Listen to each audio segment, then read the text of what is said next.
Bonjour à tous. Aujourd'hui, on a le plaisir de retrouver l'humoriste François Bellefeuille alors qu'il est de passage à Québec pour nous présenter son premier spectacle solo. Un spectacle d'ailleurs qui a énormément de succès actuellement un peu partout au Québec. Et d'ailleurs, si jamais vous n'avez pas encore eu le plaisir de voir ce spectacle-là, sachez qu'il sera en supplémentaire le 1er mai prochain du côté du Grand Théâtre de Québec et même en octobre du côté de la salle Albert-Rousseau. D'ici là, il est bien question de vous ouvrir l'appétit. On a eu le plaisir de le rencontrer sous les Portes Saint-Jean à Québec. François Bellefeuille! Moi, j'aime pas ça, les bananes. Les bananes! Non? Le faucon? Mais quoi? T'entends pas d'aller au show à soir? Non? M'avait mêlé. C'est pogné après moi. Je me retrouve en compagnie de François Bellefeuille. François, bonjour! Bonjour! On a le plaisir de vous retrouver avec beaucoup d'amour. Là. On entend les gens qui vous voient, qui sont bien contents justement de vous retrouver à Québec. D'ailleurs, contents pour vous d'être de retour avec votre spectacle solo.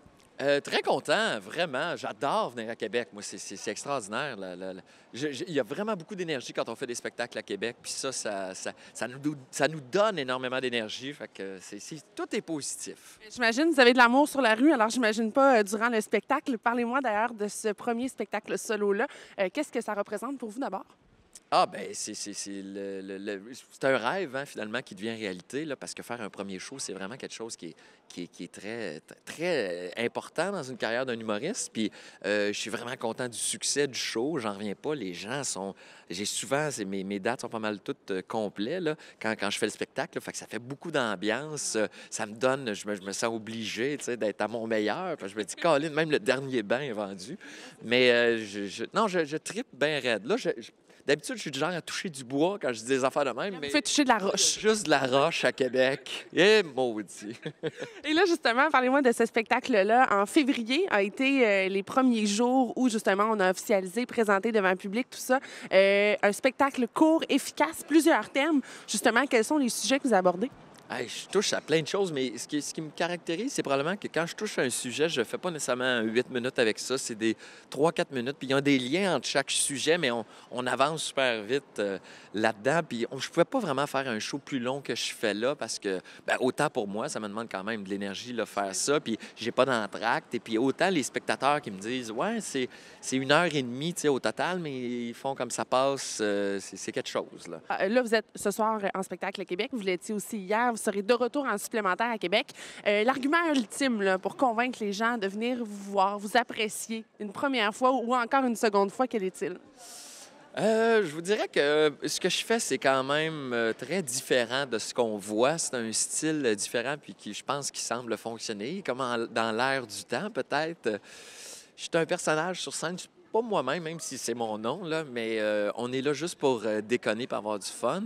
Mais je peux vous garantir que les gens qui ont peur, là, que finalement, je vais peut-être me tanner après 45 minutes, la plupart, tous les gens disent que non.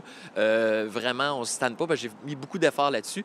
Puis garde, je sais pas, moi, si tu n'as pas le goût de venir, viens pas. Garde, sérieusement. En toute simplicité. Je comprends que je suis pas là non plus. Aussi, je veux pas tirer les gens par le nez pour qu'ils viennent, mais...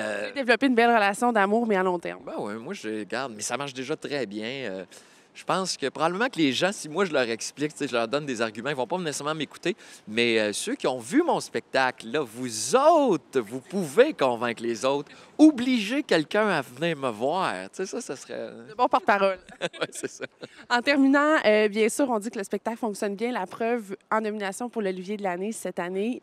Comment vous avez vécu, justement, ce bel honneur-là qui vous a été proposé? Ça me fait chaud au cœur, là. Ça me confirme que je vais pouvoir faire ça encore pour une couple d'années. Puis ça, je suis vraiment, vraiment content parce que c'est l'affaire que j'adore le plus faire au monde. Je suis comme un poisson dans l'eau tout le temps. Je trippe au bout. Imagine, je viens à Québec comme une quinzaine de fois par année. Hey, imagine. C'est le cadeau. C'est pour ça que vous faites votre carrière, finalement, juste pour venir à Québec 15 fois par année. À Québec, oui. Alors, on invite les gens, bien sûr, à venir voir votre supplémentaire le 1er mai prochain au Grand Théâtre. Oui. Il y a beaucoup de plaisir, beaucoup de... Un sceptre magasiné avec très peu d'argent. Effectivement, ça peut être dangereux, hein, comme ça, sur la rue. C'est spécial. François Bellefeuille, merci J'ai pas beaucoup. compris la dernière phrase, mais je vais dire oui, tu me disais... Oui, venez me voir. Oui, venez me voir. C'est comme ça que ça se termine. François Bellefeuille, merci. Merci. Bouh! Bouh! Ça arrange pas pour avoir une bonne critique, lui. La mienne, ça fait longtemps qu'il est écrite. I came from Toronto for nothing. Monsieur Bellefeuille, vous pouvez le refaire ici pour la caméra, s'il vous plaît? Avec plaisir! Bouh!